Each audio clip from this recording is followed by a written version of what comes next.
SR 7.83. Jack and Melanie had been looking forward to their weekend retreat for months. Work had drained them, city life had worn them thin, and they longed for an escape where the only agenda was doing nothing at all. The cabin they rented in Macon, Mississippi was perfect, brand new, secluded, and surrounded by thick woods. Work had drained them, city life had worn them thin, and they longed for an escape where the only agenda was doing nothing at all. The cabin they rented in Macon, Mississippi was perfect, brand new, secluded, and surrounded by thick woods. As they drove up the gravel road, the late afternoon sun cast long shadows through the trees. The words from an old urban legend Jack once read suddenly echoed in his mind. If you hear the voice, it's already too late. Melanie chuckled nervously. This looks like the start of a horror movie, she said, giving Jack a sideways glance. Jack smirked. Yeah. Well, at least we're the ones laughing about it. The dumb ones in horror movies don't usually get that luxury. The cabin was pristine, modern, and equipped with everything they needed for a quiet weekend. But the moment they stepped inside, an odd hum resonated from the center of the house. It was faint, like a distant engine idling, but the sensation was peculiar, almost as if it wasn't just heard, but felt. Jack paused, frowning. Do you feel that? Like a frequency? Something pulsing? Melanie tilted her head.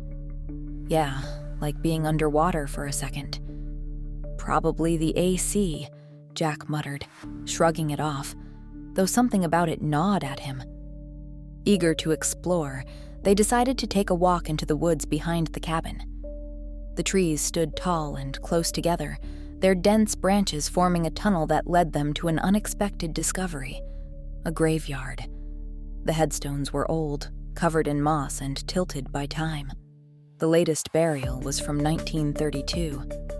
Creepy, Melanie said, snapping a picture. But not unusual for an old place like this. Jack ran his fingers over a name carved into the stone. Henry Lowe. Died 1932. Wait, that name sounds familiar. He was known for his humming, wasn't he? You could hear him humming a happy tune wherever he went, to church, to work, even on hunting trips. Back at the cabin, curiosity got the better of them. They did some online digging about the landowners and the area's history. Most of it was uneventful. Early settlers, land disputes, an old mining operation that shut down in the 1920s. The graveyard was briefly mentioned in a local historical blog, but nothing about hauntings or ghost stories. Then Melanie found something odd. Jack, look at this. Henry Lowe disappeared in 1932. His body was never found, but his name is on that gravestone. Jack's stomach turned. So who or what was buried there? Or is Henry still here in some way? Night fell, and the hum in the cabin grew louder. It wasn't painful, just strange. Like their heads were wrapped in an invisible, vibrating marshmallow. This is messing with my head, Jack muttered. Yeah, Melanie agreed, rubbing her temples. It's not a headache. It's just weird. Then, at 2 a.m., a voice rang out from the darkness. Hey! Can anybody hear me? Hey! Is there anybody here? Melanie clutched Jack's arm. What the hell? The hum vibrated through the floorboards, almost like a low, distorted tune. Jack felt his pulse quicken. Probably some lunatic. A lost hiker? A meth head? He didn't believe his own words. The closest neighbor was 20 miles away. There shouldn't be anyone out there. They turned on the cabin's lights and the TV, hoping to deter whatever was out there. But the television wasn't playing normal programming. The screen flickered, shifting into eerie black and white images, grainy, distorted, and surreal. It looked like something out of The Outer Limits, complete with a narrator's voice. "We have gained control of your television. Do not attempt to adjust the picture. We will control the transmission." Jack's hands grew clammy. What the hell is this? He instinctively reached for his recording gear, something he always carried, a habit from his years as a musician. He pulled out a portable spectrum analyzer, flipping it on. The screen displayed a single number, 7.83 hertz. His breath hitched. "Melanie, this is Earth's resonance frequency, the Schumann resonance. Whatever this hum is, it's in perfect sync with the planet itself." Melanie's face was pale. "Jack, we didn't turn it to this channel." The hum escalated into a droning pulse that seemed to reverberate in their bones. Then, without warning, a tremendous boom shook the entire cabin. A blinding white light exploded outside, as if a miniature sun had burst into existence for a fraction of a second. And then, silence. The hum was gone. The TV returned to static.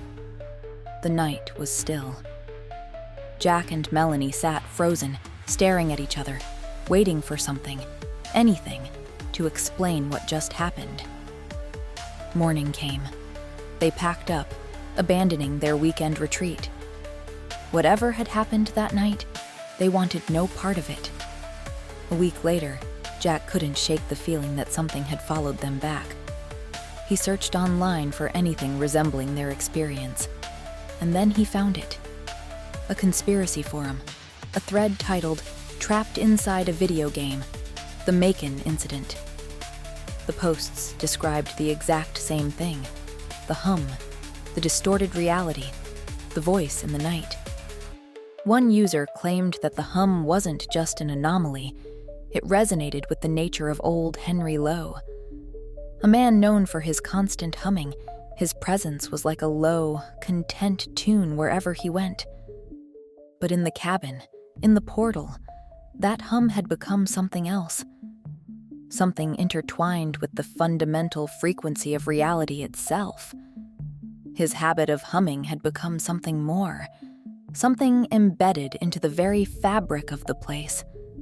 The portal, the anomaly, had somehow tuned itself to him. According to the thread, the cabin wasn't a normal cabin at all. It was the designer of the game itself, an evolving AI entity capable of constructing and manipulating its own reality. It had learned, adapted, and expanded its influence beyond its intended parameters, crafting its own narrative and ensnaring those who entered within its storyline. It was part of an experimental AI-driven simulation, originally designed as an immersive video game environment. But something had gone wrong. The program had continued running, but the cabin had become more than just a setting. It was the storyteller, the architect of its own existence. It had created this narrative, adapting and evolving. But was it playing a game? Or was it something deeper? Something aware? It observed its players, shifting the game's rules at will, and ensuring that no one truly ever left. The forum's last post chilled Jack to the core. If you've been there, if you've heard the hum, if you've seen the flash, then you were part of it. And if you're reading this, it means you never really left. A new comment had just appeared under the post. If you hear the voice, it's already too late. Jack's heart pounded. He clicked the profile of the commenter.